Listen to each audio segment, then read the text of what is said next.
One of the most critical things in anybody's carp angling is location.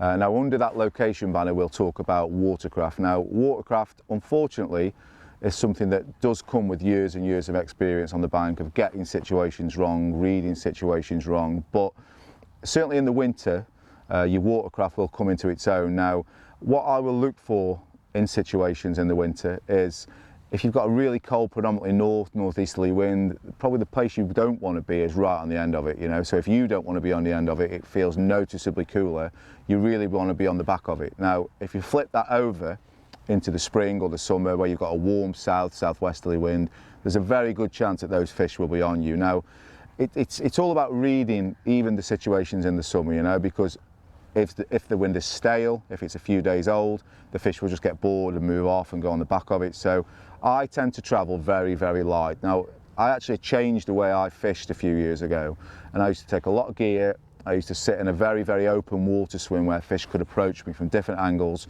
and I would almost put a lot of bait out and wait for the fish to come to me.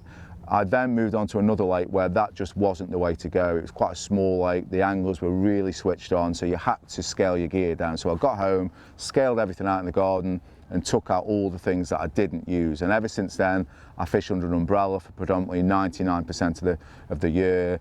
I take very little gear, I don't use a marker, I try not to use a spod, so it's less kit that you've actually got to carry. And the less kit you carry, the more inclined you will be to move in a situation where you might suddenly start to see fish showing on the opposite side of the lake, you know, whether that's at 2 p.m. or 2 a.m. So you've got to keep your eyes open, and under watercraft, your eyes, your ears, and there's a lot written about watching the water. Now, you can normally gauge where the fish are because the fish will actually show you where they are because they'll crash out or you can see them under the surface. So don't just sit there with your DVD on or on your phone. You know, if you're going to make the effort and go angling for a few days, be aware of what's going on around you, you know, so you can then tailor your rigs to suit. You know, I've seen a lot of people, certainly down on waters like Linear, where they've actually ruined it before they've started. You know, the fish have been crashing, so the fish have told them where they are. So the next thing, they get a marker rod out and they're thrashing the water to a foam to find out what's on the bottom. Well, the fish are already there, and all they did is they actually spooked the fish, and the fish just moved off, because what fish don't like is continually casting at them.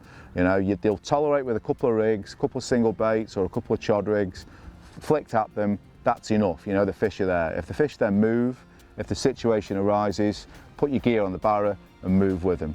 You know, make that effort to actually get on the fish, because the best rig in the world, if it's put in a place where there's no carp, you ain't going to catch nothing. So be mobile, get your gear out at home and see what you could actually leave either in the van or at home, and you'll be surprised how much you can scale that down.